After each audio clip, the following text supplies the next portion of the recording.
এটা সত্যি যে মানুষের মনের মধ্যেই সম্পূর্ণ ব্রহ্মাণ্ড বসবাস করে, কিন্তু সমস্যা তখন উৎপন্ন হয় যখন সে নিজের ওপরেই বিশ্বাস করতে পারে না।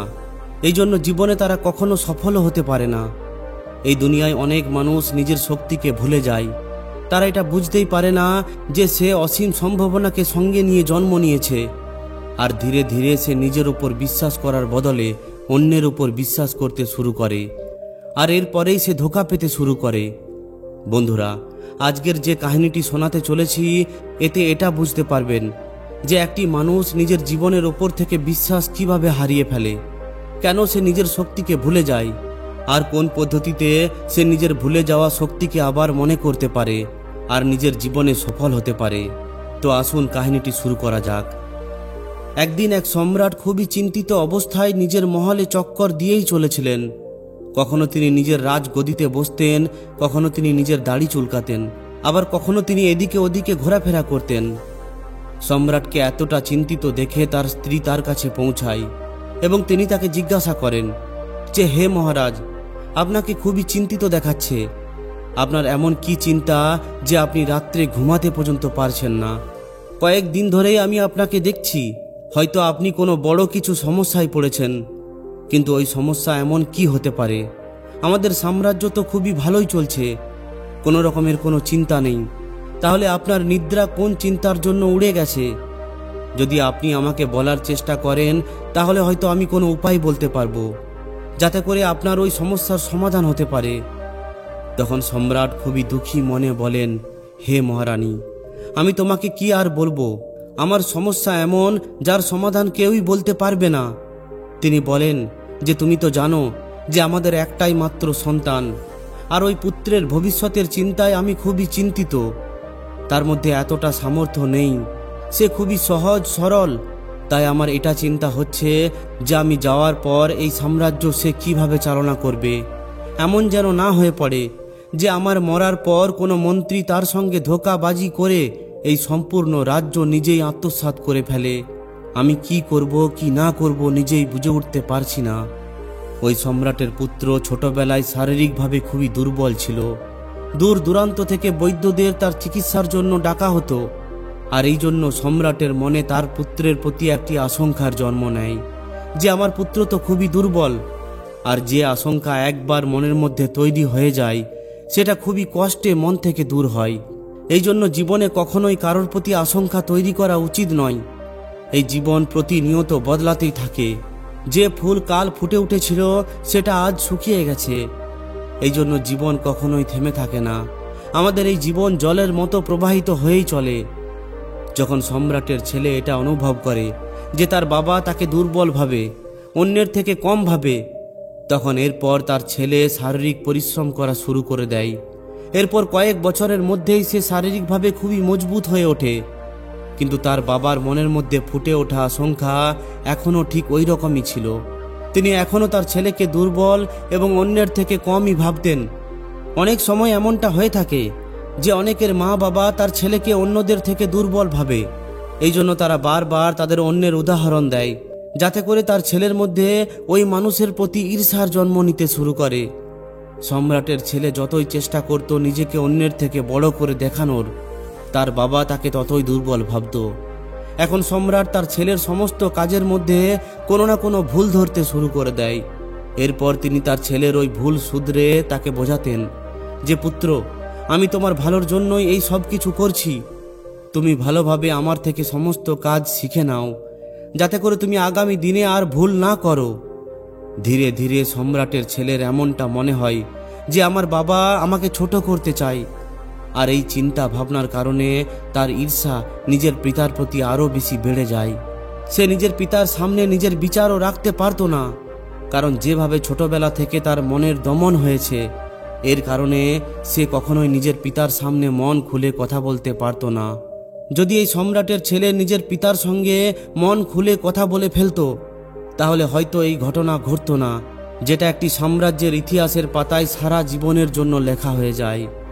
ওই সম্রাটের ছেলের মনের মধ্যে নিজের পিতার প্রতি এতটাই ঘৃণা জন্ম নেয় যে সে নিজের মন্ত্রী ও সিপাহীদের সঙ্গে মিলে নিজেরই পিতাকে খুন করে ফেলে। সে নিজের পিতার প্রতি অনেক বেশি নৃশংস হয়ে ওঠে। কারণ তার ভেতরে যে ঘৃণা ছিল, যে ঈর্ষা ছিল, সেটা তার পিতার মৃত্যু হওয়ার পরেও শান্ত হচ্ছিল না। এই জন্য সে তার পিতার শরীরের মধ্যে তলোয়ার চালাতে চালাতে বারবার চেঁচিয়ে চেঁচিয়ে বলতে থাকে যে এখন তো তুমি বুঝে গেছো যে আমি অন্যের থেকে অনেক মজবুত, আমি আপনার থেকেও অনেক বেশি বুদ্ধিমান ছিলাম, কিন্তু আপনি আমার ওপর কখনোই বিশ্বাস করেননি। এই কাহিনীটি শোনানোর পর গুরু নিজের শিষ্যকে জিজ্ঞাসা করেন যে এই কাহিনী থেকে তুমি কি শিক্ষা পেলে? এই সমস্ত ঘটনাটি কি কোনোভাবে এড়ানো যেত?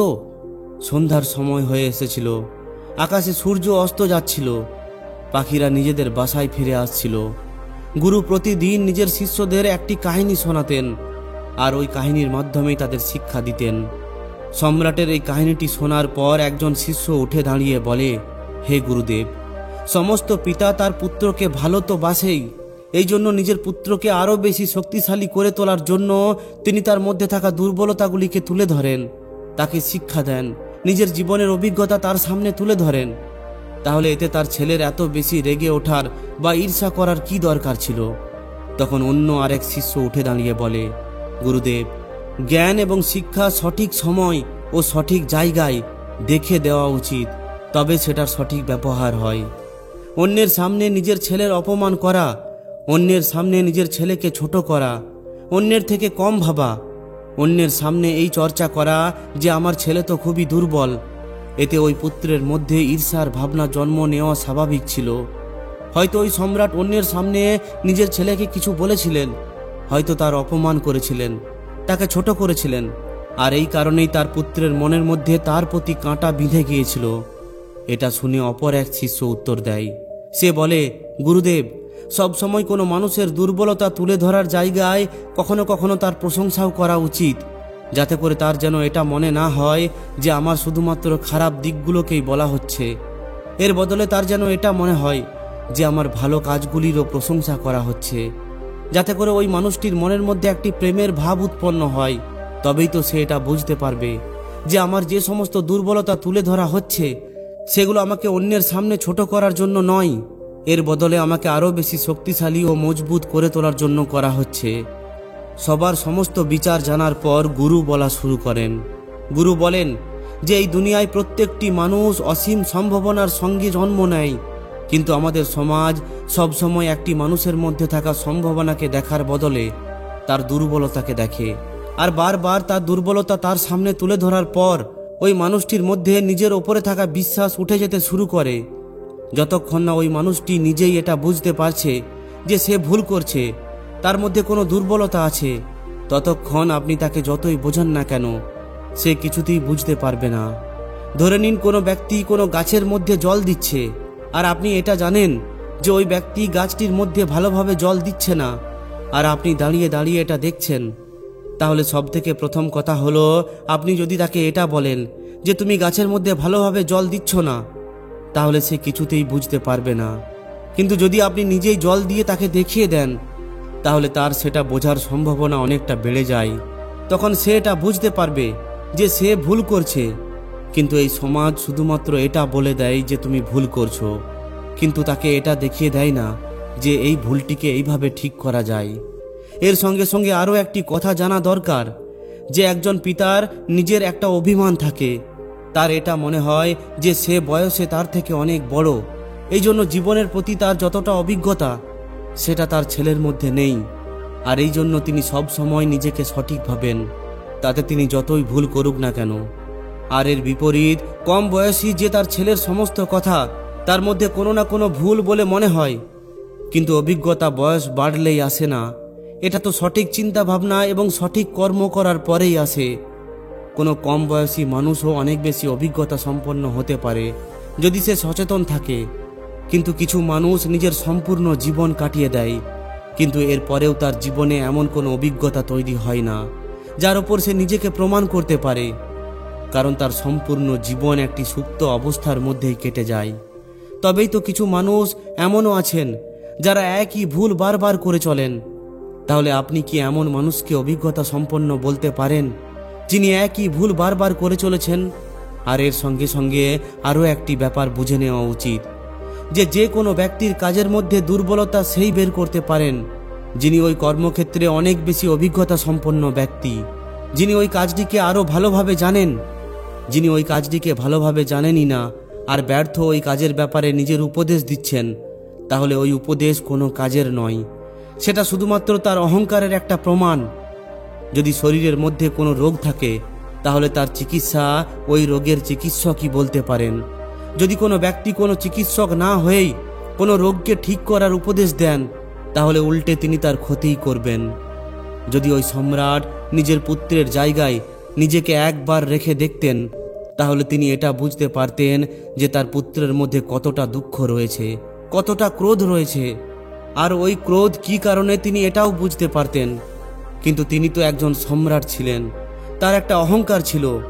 তিনি কখনোই নিজেকে নিজের পুত্রের জায়গায় রেখে তার ভাবনাকে অনুভব করতে পারেননি।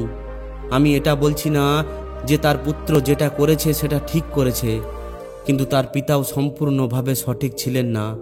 হয়তো তার লালন পালনেই কোনো দুর্বলতা ছিল, এই কারণেই তাকে এই ধরনের পরিণাম ভোগ করতে হয়। আর যদি আপনি কোনো মানুষের বারবার কোনো দুর্বলতাকেই দেখাতে থাকেন, তাহলে তিনি নিজের অসীম সম্ভাবনাকে কখনোই জানতে পারবেন না। আর এর বিপরীত, যদি আপনি সবসময় কোনো ব্যক্তিকে তার কোনো খারাপ কাজের জন্য প্রশংসা করতে থাকেন, তাহলে তিনি অহংকারে ভরে উঠবেন, তিনি ওই খারাপ কাজটিকেও সঠিক ভাববেন। এই জন্য খুবই সতর্কতার সঙ্গে তাকে সঠিক রাস্তা দেখানো খুবই গুরুত্বপূর্ণ। তার কমতিকে দেখানো এবং তার ভালো কাজের প্রশংসা করা, এই দুটি ব্যাপারই খুবই জরুরি হয়ে ওঠে। যদি আপনি কোনো কয়েনের একটি দিককেই নিয়ে চলেছেন, তাহলে আপনি নিজেকেই কোনো বিপদে ফেলছেন। কাউকে মজবুত করে তোলার সবথেকে ভালো পদ্ধতি হলো এটাই যে আপনি নিজে তার বিশ্বাসকে পুনরুদ্ধার করুন। যদি তার নিজের উপর বিশ্বাস তৈরি হয়ে যায়, তাহলে সে যে কোনো কঠিন পরিস্থিতিকে নিজের অনুসারে ঠিক করতে পারবে। আর এর বিপরীত, যদি কোনো মানুষকে বরবাদ করতে হয়, তাহলে তার নিজের ওপর থেকে বিশ্বাসকে তুলে দিন, তাহলে দেখবেন যে সে জীবনে কিছুই করতে পারবে না। আত্মবিশ্বাসী হলো সবথেকে বড় মূল মন্ত্র, যেটা একজন ব্যক্তিকে তার জীবনে সফল করে তুলতে পারে। কিন্তু সবথেকে বড় প্রশ্ন হলো এটাই যে ওই আত্মবিশ্বাসকে কিভাবে জন্ম দেবেন। এটার জন্ম হয় নিরন্তর অভ্যাসের ফলে। যখন আপনি বারবার অভ্যাস করবেন, জীবনের কঠিন পরিস্থিতির বারবার মুখোমুখি হন, তখন ধীরে ধীরে আপনার অনেক কঠিন ও বড় সমস্যা ছোট বলে মনে হয়। আপনি চলা তো শুরু করুন, দেখবেন রাস্তা নিজে নিজেই তৈরি হয়ে যাবে। কিন্তু কিছু মানুষ শুধুমাত্র রাস্তার ব্যাপারে চিন্তা ভাবনা করেই পড়ে থাকেন যে রাস্তা কতটা কঠিন হবে, আমি কিভাবে পার হব। আর এই জন্যই তিনি জীবনে এক পাও এগিয়ে যেতে পারেন না, তিনি শুরুটাই করতে পারেন না। এই জন্য রাস্তার চিন্তা করা ছেড়ে দিন, রাস্তা নিজে নিজেই তৈরি হয়ে যাবে। আপনি শুধুমাত্র ধ্যান দিয়ে সচেতন হয়ে নিজের প্রথম পদক্ষেপ তো এগিয়ে দিন। আমাদের এই জীবন খুবই রহস্যময়, কেউ জানে না যে আগামী মুহূর্ত জীবন আপনার জন্য কি নিয়ে আসবে। সে অসীম খুশিও নিয়ে আসতে পারে, আবার অসীম দুঃখও আপনার জীবনে ভরে তুলতে পারে। এই জন্য ভবিষ্যতের রাস্তার চিন্তা করা সম্পূর্ণ ব্যর্থ। আমাদের কাছে আছে শুধুমাত্র কয়েকটা মুহূর্ত, যেটাকে আমরা বর্তমানে কাটাচ্ছি। শুধুমাত্র ওই মুহূর্তগুলোকে ভালোভাবে কাটান। আগামী দিনে চিন্তায় নিজেকে বরবাদ করবেন না, আর অতীতের স্মৃতিকে ভেবে ভেবে নিজেকে আফসোসে ভরে তুলবেন না। জীবনে ভালো এবং মন্দ দুটোরই অভিজ্ঞতা হয়, আর এটাকেই একটা পরিপূর্ণ জীবন বলে। শুধুমাত্র এক ধরনের অভিজ্ঞতা, ভালো অভিজ্ঞতা, আপনার জীবনকে পরিপূর্ণ করে তুলতে পারে না। এটা একটি কয়েনের দুটি দিক হয়ে থাকে, আর এই কয়েন তখনই পরিপূর্ণ হবে যখন দুটি দিকই সঙ্গে থাকবে। খারাপ অভিজ্ঞতা পার হয়েই জীবনে ভালো অভিজ্ঞতার জন্ম দেওয়া যায়। যিনি এই রহস্যকে বুঝে ফেলেছেন, জেনে ফেলেছেন, তিনি ক্রমাগত চলতেই থাকেন, তিনি কখনোই থেমে যান না, তাতে যতই কঠিন পরিস্থিতি আসুক না কেন। আর যিনি শুধুমাত্র রাস্তার কথা চিন্তা ভাবনা করে পড়ে থাকেন, তিনি জীবনে নতুন কোনো কিছুই করতে পারেন না। যদি জীবনে কোনো কিছু করতে চান, তাহলে অচেনা রাস্তায় ভয় না পেয়েই এগিয়ে যান, দেখবেন অবশেষে জিত আপনারই হবে। তো বন্ধুরা, ভিডিওটি কেমন লাগলো অবশ্যই কমেন্টে জানান। যদি ভালো লাগে তাহলে অবশ্যই একটি লাইক ও শেয়ার করে দিন। আর যদি এই ধরনেরই আরও শিক্ষামূলক ভিডিও পেতে চান, তাহলে আমাদের এই চ্যানেলটিকে অবশ্যই সাবস্ক্রাইব করে নিন। ধন্যবাদ।